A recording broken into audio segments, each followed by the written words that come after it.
शिवोऽहं शिवोऽहं शिवोऽहम्। ॐ सच्चिदानन्दरूपाय विश्वोत्पत्त्यादिहेतवे तापत्रयविनाशाय श्रीकृष्णाय वयं नमः। श्रीकृष्णाय वयं नमः।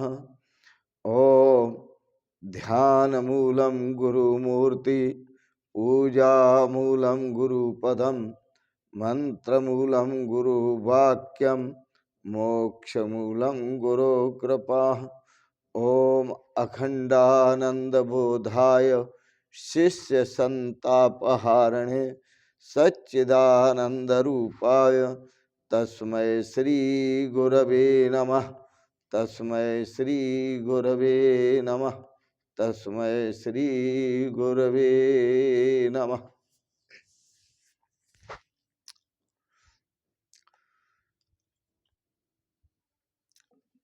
आपके स्वरूप का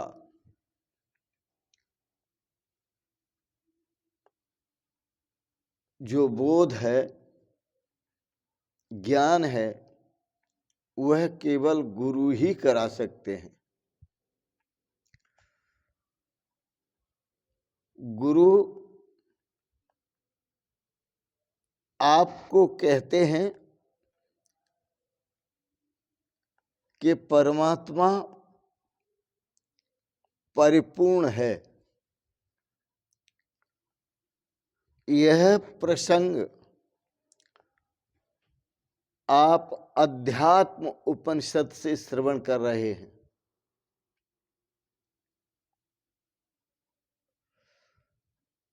यह प्रसंग रैक राम संवाद से श्रवण कर रहे हैं। महर्षि रैक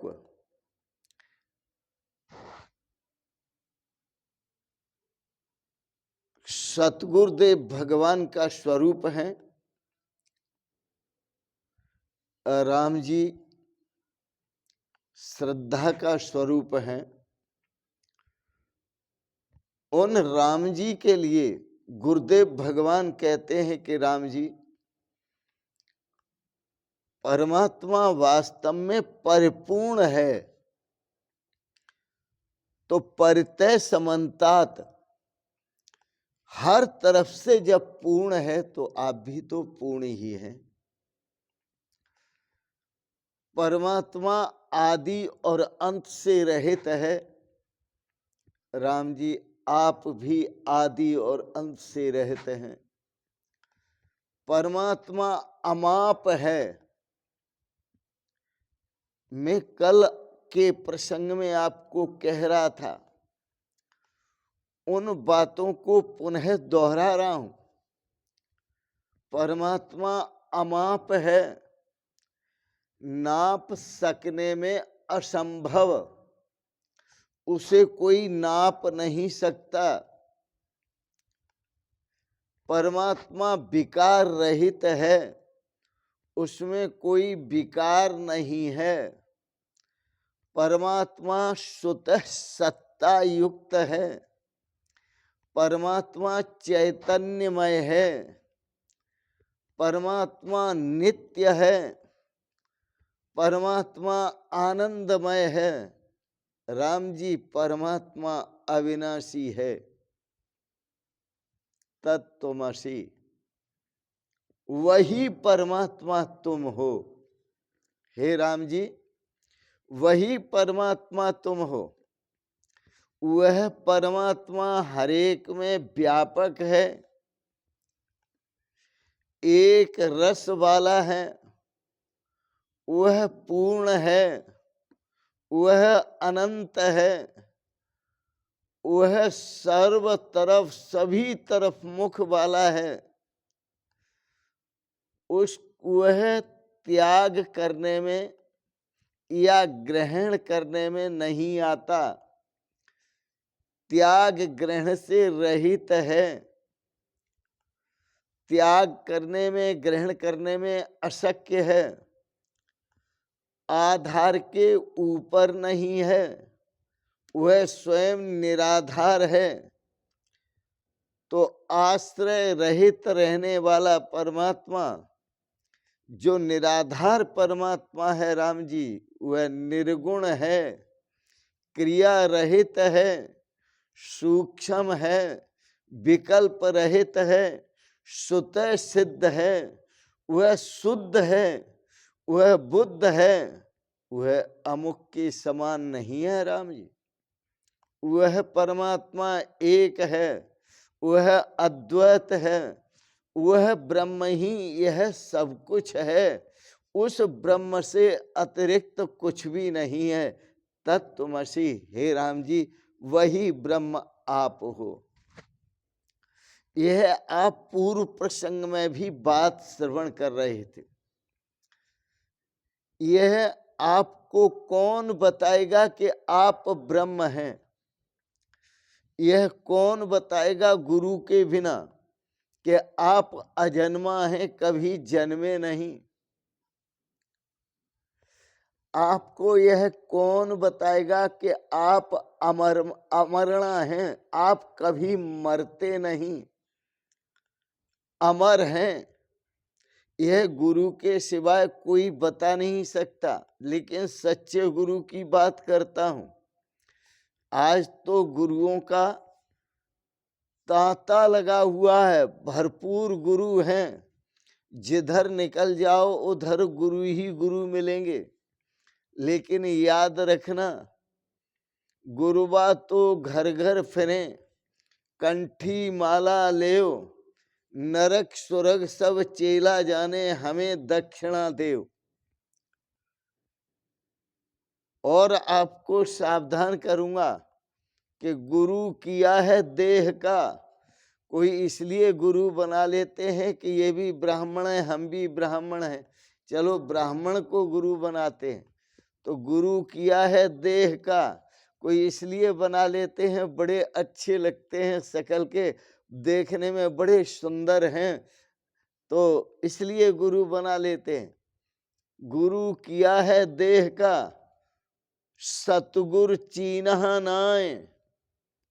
लेकिन सच्चे गुरु की तलाश नहीं की, देह के गुरु की तलाश की। यह कौन से वर्ण के हैं, कहाँ इनका जन्म हुआ है, कितने सुंदर हैं। गुरु किया है देह का, सतगुरु चीन्हा नाय। लेकिन सतगुरु की खोज नहीं की, सच्चे गुरु की।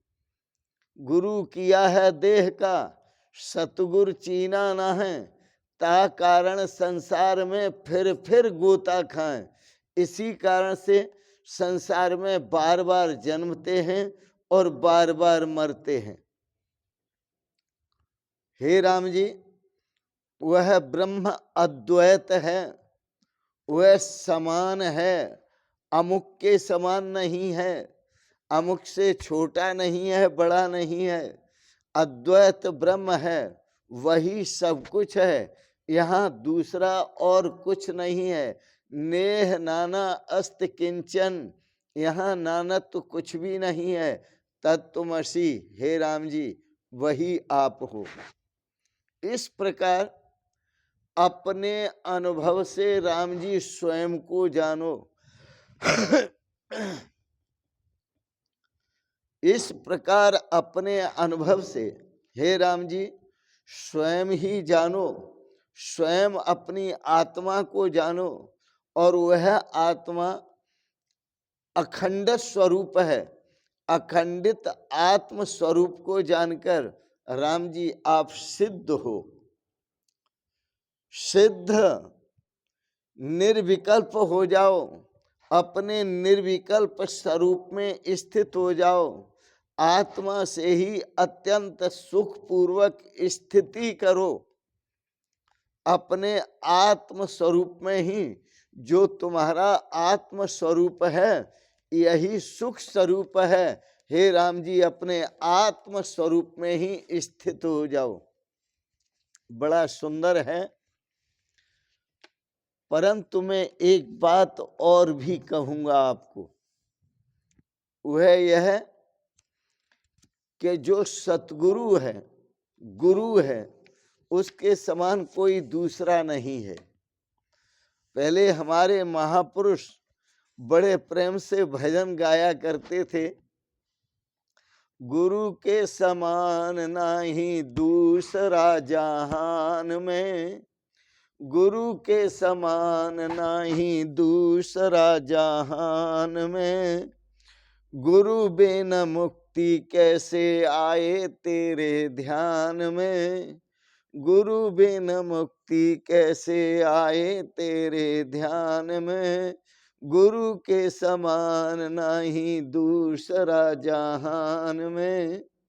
ज्ञान को बतावे गुरु, पाप से बचावे गुरु, ज्ञान को बतावे गुरु, पाप से बचावे गुरु, ब्रह्म से मिलावे गुरु तुरियापत के ध्यान में, ब्रह्म से मिलावे गुरु तुरियापत के ध्यान में, गुरु के समान नहीं दूसरा जहान में, गुरु के समान नहीं दूसरा जहान में।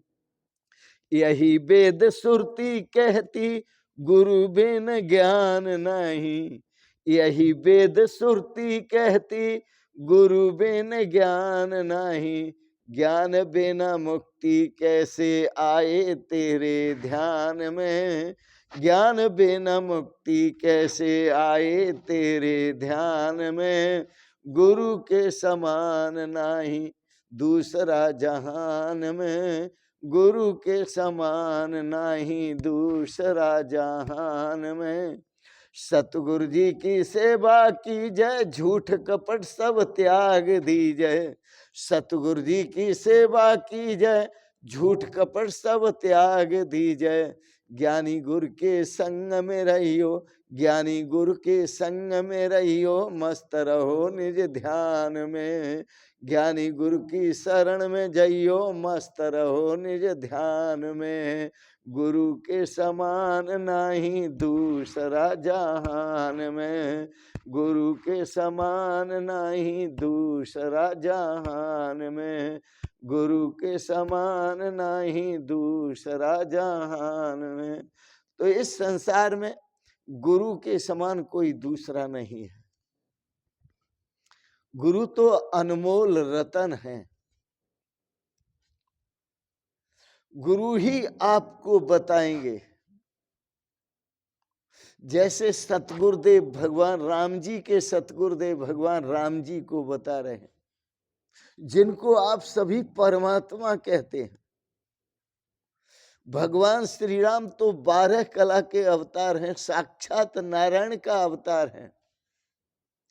उनको भी सतगुरु की शरण में जाने की जरूरत पड़ गई, तो आम आदमी की तो औकात ही क्या है कि वह बिना गुरु की शरण लिए अपने श्रेय को प्राप्त कर ले, बिना गुरु की शरण में जाए अपने स्वरूप को जान ले, बिना गुरु के शरण में जाए परमात्मा स्वरूप को पहचान ले। यह आम आदमी की जुर्रत नहीं, ताकत नहीं, समझ नहीं। इसलिए गुरुओं की शरण में जाना पड़ता है। और जब हम गुरुओं की शरण में जाते हैं, किनकी आज्ञा से? भगवान की आज्ञा से। भगवान श्री कृष्ण ने कहा, अर्जुन अपने स्वरूप को जानना चाहते हो, परमात्मा स्वरूप को जानना चाहते हो, तो तत्विद्धि प्रणिपातेन पर प्रश्नेन सेवया उपदेक्षन्ति ते ज्ञानम ज्ञानिनस् तत्व दर्शन। अर्जुन, दंडवत करते हुए जाओ गुरुओं के चरणों में। तत्विद्धि प्रणिपातेन, प्रणिपातेन मतलब लंबी दंडवत करते हुए। दंड एव जैसे लाठी जमीन पर पड़ी होती है, उनके चरणों में जाके पड़ जाओ। तत्विद्धि प्रणिपातेन पर प्रश्न सेवया, और उनकी अच्छी तरह से सेवा करो।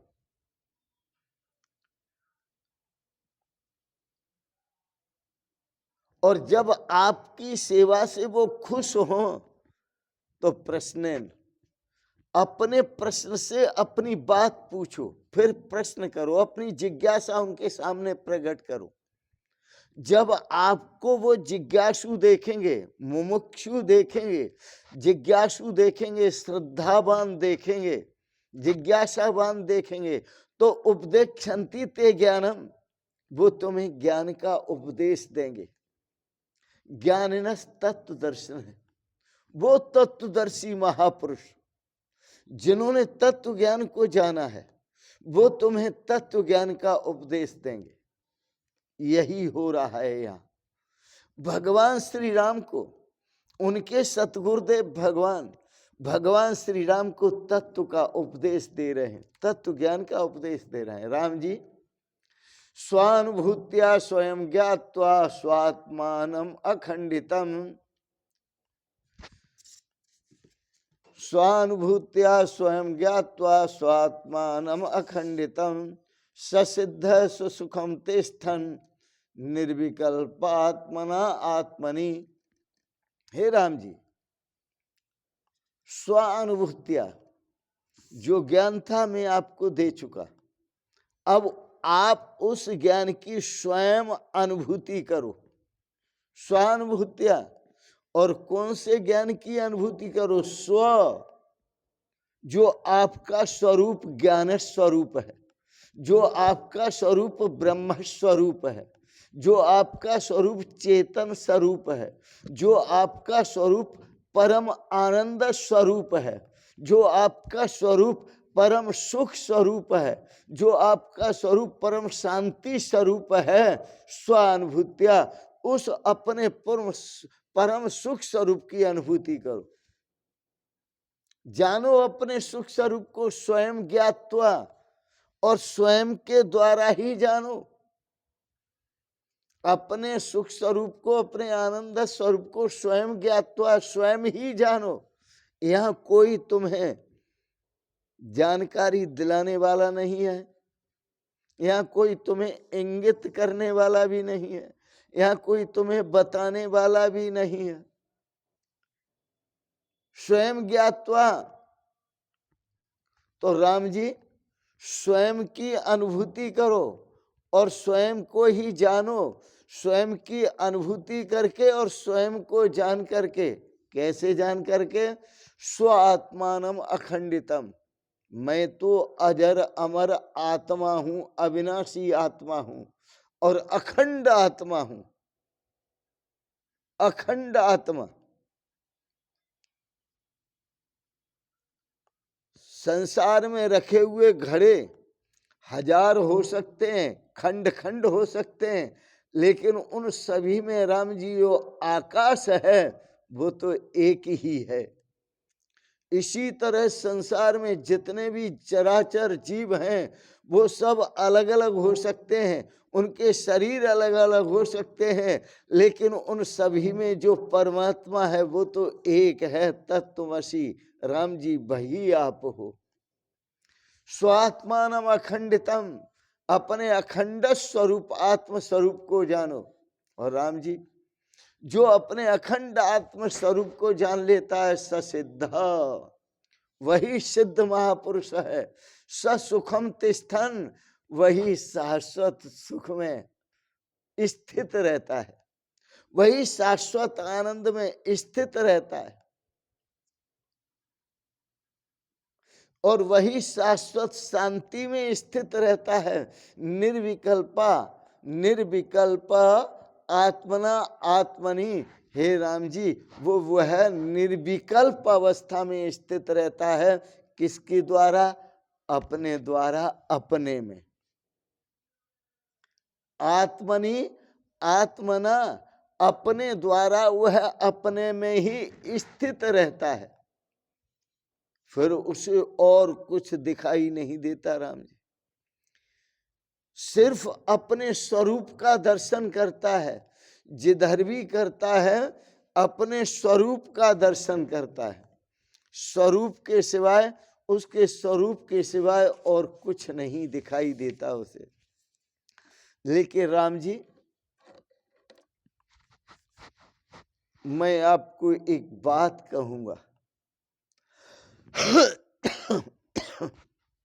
वह बात, यह उपनिषद जो लिखे गए हैं, यह समझ की बात है कि ये कब लिखे गए।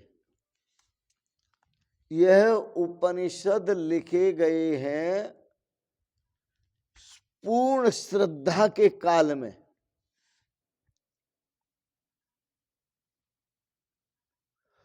और हे प्रभु के प्यारे भक्त जनों, आपका जन्म हुआ है संदेह के काल में। संदेह से विज्ञान का जन्म होता है और श्रद्धा से परमात्मा का अनुभव होता है।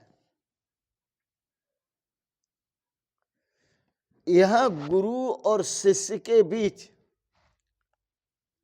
श्रद्धा का प्रसंग है, संदेह का प्रसंग नहीं है।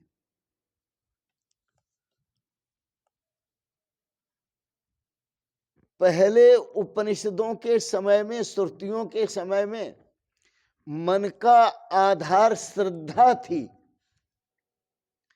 इसलिए गुरुओं के चरणों में लंबी दंडवत करते हुए राजा महाराजा भी, चक्रवर्ती जाते थे और बैठ करके ऋषियों के चरणों में वह ज्ञान का, तत्व ज्ञान का श्रवण करते थे।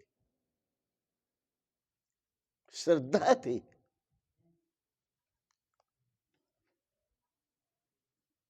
श्रद्धा आधार है और संदेह जो है वह विज्ञान का आधार है।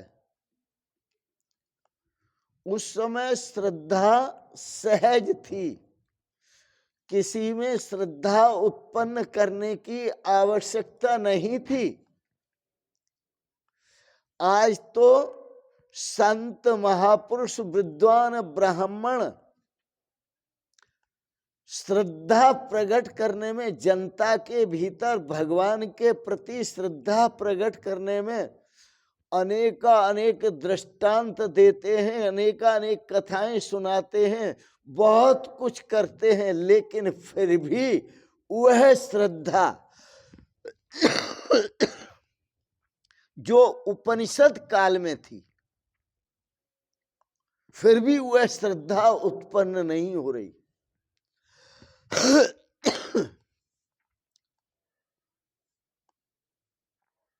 क्योंकि मन में संदेह का जन्म हो चुका है।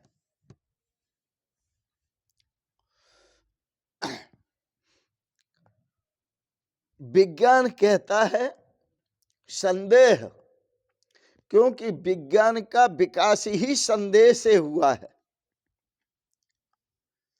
और विज्ञान कहता है सम्यक संदेह, समान रूप से संदेह करो, सब में संदेह करो। लेकिन विज्ञान एक बात भी और भी कहता है,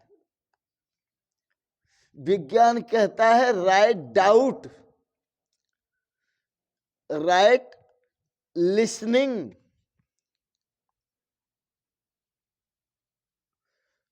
यदि संदेह करना है तो ठीक ठीक करो,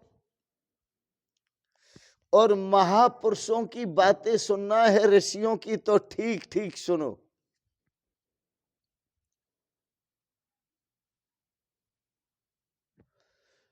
डाउट करना है तो ठीक ठीक डाउट करो,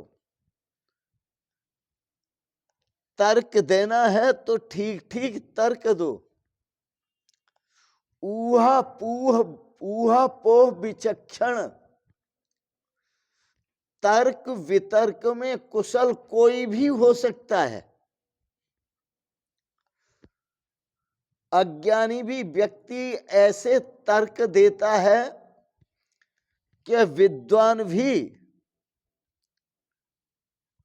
उनकी बुद्धि भी कुंठित हो जाती है, विद्वानों की भी, उसके तर्क के सामने।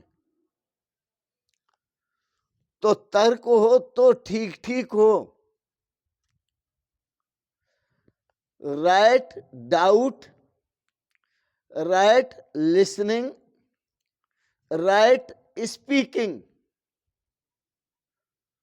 यदि संदेह करना है तो ठीक ठीक करो, संतों की वाणी सुननी है तो ठीक ठीक सुनो, और यदि बोलना है तो ठीक ठीक बोलो। कई लोग संतों के पास आकर कह देते हैं, महाराज कल आपने ऐसा कहा था, हमें अच्छा नहीं लगा। तो संत उनको कहते हैं कि हमने जैसा कहा था वैसा आप नहीं समझे, न आपने वैसा सुना। हमने जैसा कहा था वैसा यदि आप सुन लेते हैं तो ये संदेह आपको नहीं होता।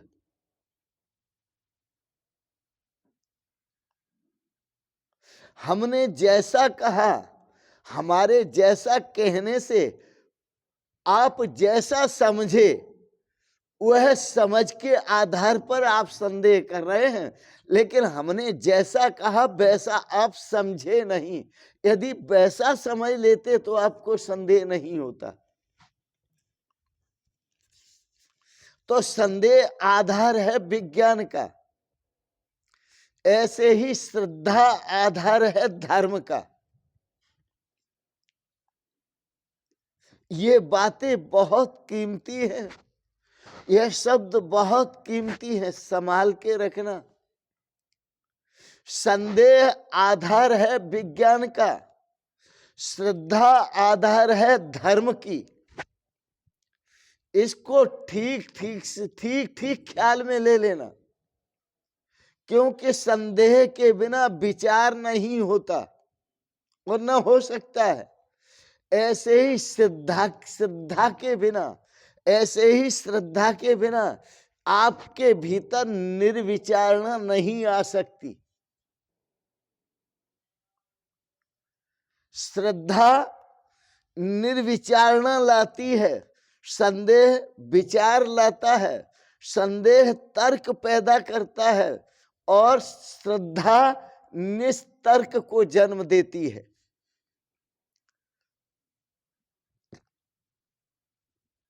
इसलिए संदेह और श्रद्धा ये दोनों ही शब्द विपरीत है।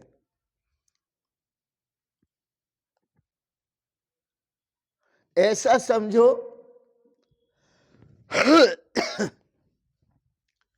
कि संदेह भी एक नाव है और श्रद्धा भी एक नाव है। संदेह करने वाला व्यक्ति विज्ञान में पार पाता है और विज्ञान की कसौटी पर कसा जाता है।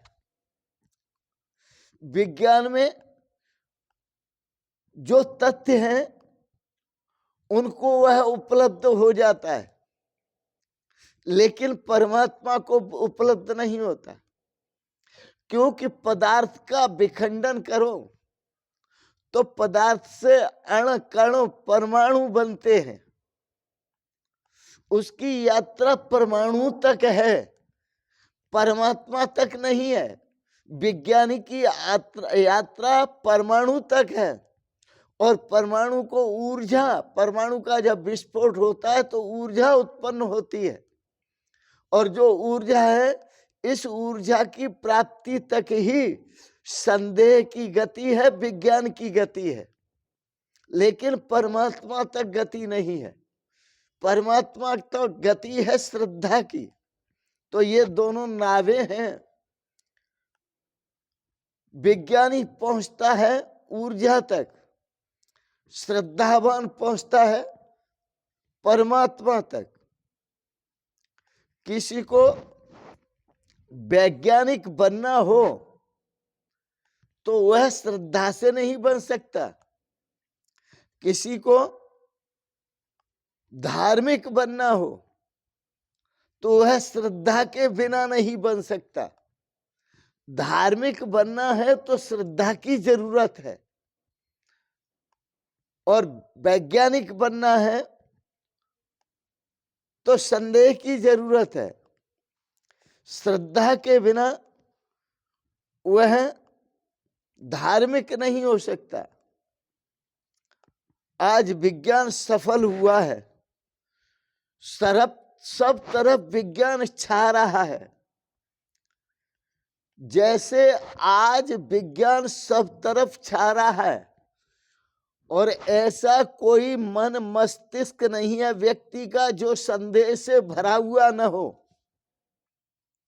इसी प्रकार से उपनिषद काल में सब तरफ धर्म छाया हुआ था। उस समय ऐसा कोई व्यक्ति नहीं था जिसका मन मस्तिष्क श्रद्धा से भरा हुआ न हो। उस समय उसका मन मस्तिष्क श्रद्धा से भरा हुआ होता था, श्रद्धा से भरा हुआ। आज व्यक्ति का मन मस्तिष्क जो भरा हुआ है वो संदेह से भरा हुआ है। इतना ही अंतर है। तो संदेह के आधार पर जो यात्रा होती है वो बहिर्यात्रा होती है। संदेह के आधार पर जो यात्रा होती है वो बहिर्यात्रा, बहिर्गमन होता है। और धर्म के आधार पर जो यात्रा होती है वह अंतर यात्रा होती है। अंतर यात्रा अर्थात जिस परमात्मा को हम खोजते थे उसे अपने में ही खोजते। तो विज्ञान बहिर्यात्रा पर ले जाता है, धर्म अंतर यात्रा पर ले जाता है। पदार्थ को जानना हो तो संदेह चाहिए, और परमात्मा को जानना हो तो श्रद्धा चाहिए। क्या बात है! पदार्थ को जानना हो तत्व से तो संदेह चाहिए, और परमात्मा को जानना हो अथवा स्वयं को जानना हो तो संदेह की आवश्यकता नहीं है। वहां संदेह नपुंसक है, वहां संदेह कामयाब नहीं है। स्वयं को जानना हो तो श्रद्धा चाहिए। श्रद्धा की सामर्थ्य है कि वह स्वयं का बोध कराती है। श्रद्धा की सामर्थ्य है कि वह परमात्मा का बोध कराती है।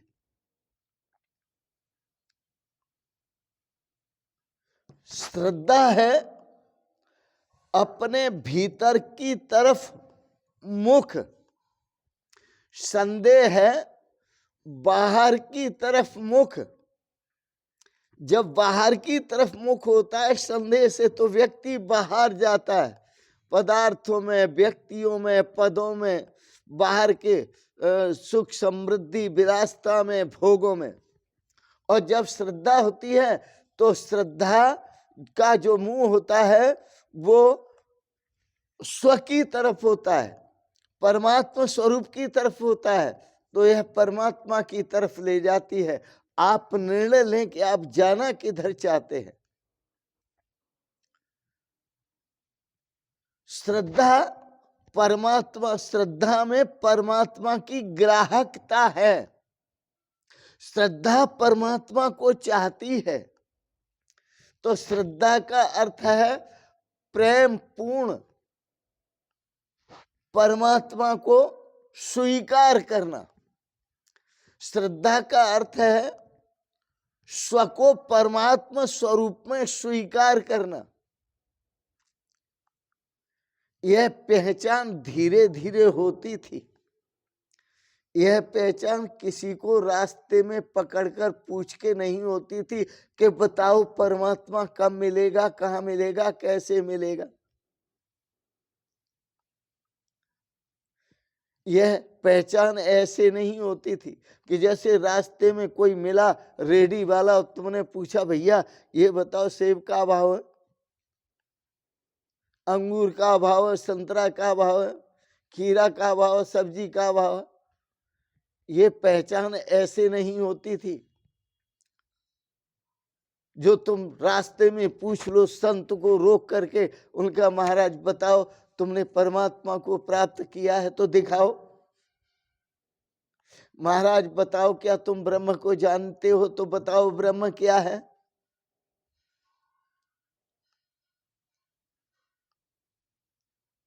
ये पहचान ऐसे नहीं होती।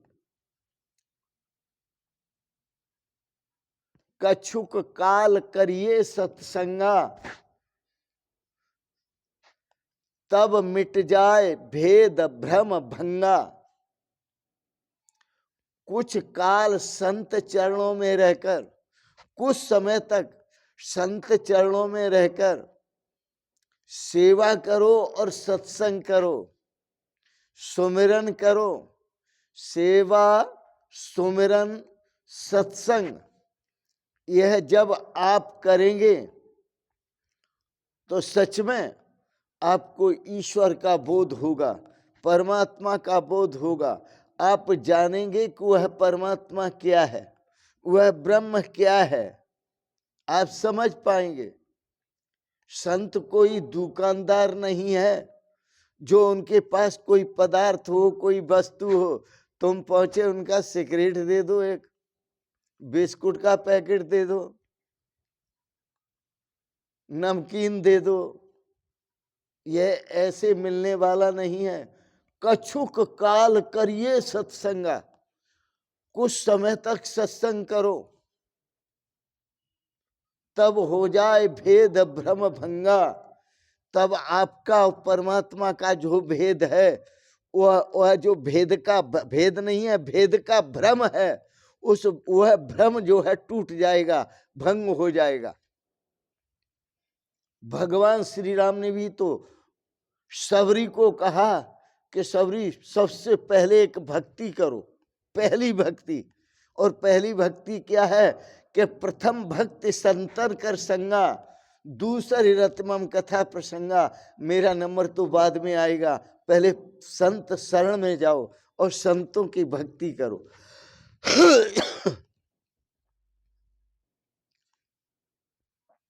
ये उन दिनों की घटनाएं हैं, भगवान श्री राम त्रेता युग में हुए। आजकल कोई साधक गुरु के पास बैठता है बरसों, कहाँ फुर्सत है, समय ही नहीं है। पहले साधक बरसों बैठते थे गुरु के पास और पूछते कुछ नहीं थे, बरसों बैठे रहते थे, बस गुरुदेव के मुखार बिंद की तरफ देखते रहते थे कि कोई गुरुदेव भगवान अमृत वचन कहे जो हमारे भीतर उतरे और हम अपने श्रेय को प्राप्त करें। कोई भी शिष्य पूछते भी नहीं थे, बोलते भी नहीं थे। क्या पूछना है, जब पूर्ण गुरु से मिल जाते हैं तो लगता है। और सच्चाई भी यह है कि गुरुदेव भगवान की बातों को सुनो, बोलो नहीं। बोलने में संदेह होता है। गुरु के अंतर विचारों से अपने अंतर विचारों का उद्भव करो, अंतरतम विचारों का उद्भव करो। अंतरतम में इसलिए शब्द का प्रयोग कर रहा हूं कि आपके जो विचार हैं वो अंतरतम नहीं है। अंतर में तो है लेकिन अंतरतम नहीं है। अंतर में विचार आपके संसार के हैं, संसार के सुख के हैं, संसार की समृद्धि के हैं, परिवार के नाना प्रकार के भोगों विलासों के हैं। लेकिन अंतरतम जो उनसे भी भीतर परमात्मा है तो आप भूल जाएंगे क्षणिकानंद को, क्योंकि आपको परमानंद प्राप्त हो जाएगा। तो उस परमानंद की अनुभूति के लिए आप गुरु के साथ तालमेल बिठाएं और अंतरतम संबंध जोड़ें। अंतरतम संबंध का निर्माण करें, निर्मित करें। और जब आपका अंतरतम संबंध गुरु के साथ निर्मित हो जाएगा, अब जो गुरु कहेगा उसमें आपकी श्रद्धा टिक जाएगी। और वह जो गुरुदेव भगवान कहेंगे वह केवल मेरे कान तक ही नहीं रुकेगा, मन मस्तिष्क तक ही नहीं रुकेगा, वो मेरे हृदय तक उतर जाएगा। लेकिन जब पूर्ण श्रद्धा होगी तब, और जब हृदय तक उतर जाएगा फिर क्या है, फिर तो आनंद ही आनंद है। आनंद की बरसात, सुख की बरसात, शांति की बरसात उस अवस्था में होगी जब गुरुओं के जो तथ्य पूर्ण वचन, ब्रह्म ज्ञान के वचन, अध्यात्म तत्व के वचन मेरे हृदय में जब उतर जाएंगे, तब आनंद की बरसात का जो आनंद है, वह आनंद का मैं अनुभव करूंगा अपने आप में, कहीं बाहर नहीं, अपने स्वरूप में। इसलिए संत महापुरुष कहते हैं, भाई जो गुरु बचन पे डट गए, कट गए फंद 84 के। भाई जो गुरु बचन पे डट गए, कट गए फंद 84 के। कट गए फंद 84 के, कि मिल गए घर अविनाशी के। भाई जो गुरु बचन पे डट गए, कट गए फंद 84 के। मिला दिया युग पाटा हुआ जोड़। हम परमात्मा से युगों युगों से बिछड़े हुए थे, आज हमको मिला दिया गुरुदेव भगवान ने। मिला दिया युग पाटा हुआ जोड़, थकी सब मन कपटी की दौड़। थकी सब मन कपटी की दौड़। वस्तु मिली, वस्तु सच्चिदानंद अनंता अद्वैम ब्रह्म वस्तु, जो परमात्मा है वह वस्तु है। वस्तु मिली ठौर की ठौर, वस्तु मिली ठौर की ठौर। भरम गए मथुरा काशी के। भाई जो गुरु बचन पे डट गए, कट गए फंद 84 के। भाई जो गुरु बचन पे डट गए, कट गए फंद 84 के। कट गए फंद 84 के, कि मिल गए घर अविनाशी के। भाई जो गुरु बचन पे डट गए, कट गए फंद 84 के। आज इतना ही। आपने बड़े प्रेम और श्रद्धा से अध्यात्म उपनिषद पर प्रवचन श्रवण किया। रैको राम संवाद, इसके लिए बहुत बहुत अनुग्रहित हैं। यह प्रवचन जो चल रहा है, परम सिद्ध महापुरुष श्रोत्रिय ब्रह्मनिष्ठ ब्रह्मलीन पूज्य चरण श्री स्वामी आत्मानंद जी महाराज की पुण्यतिथि वर्षी के उपलक्ष्य में चल रहा है। 8 तारीख को उनकी पुण्यतिथि है।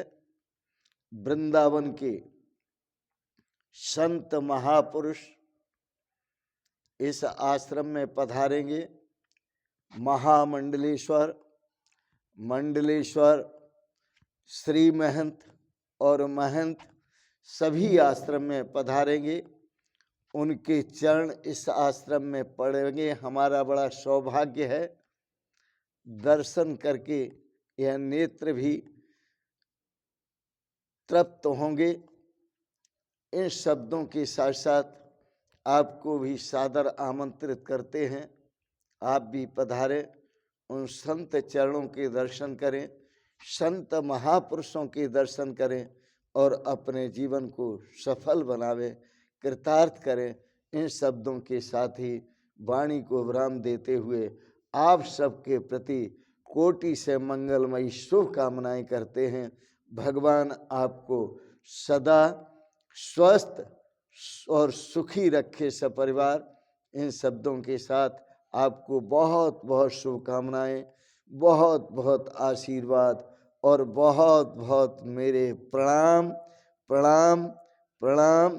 शिवोहम शिवोहम शिवोहम।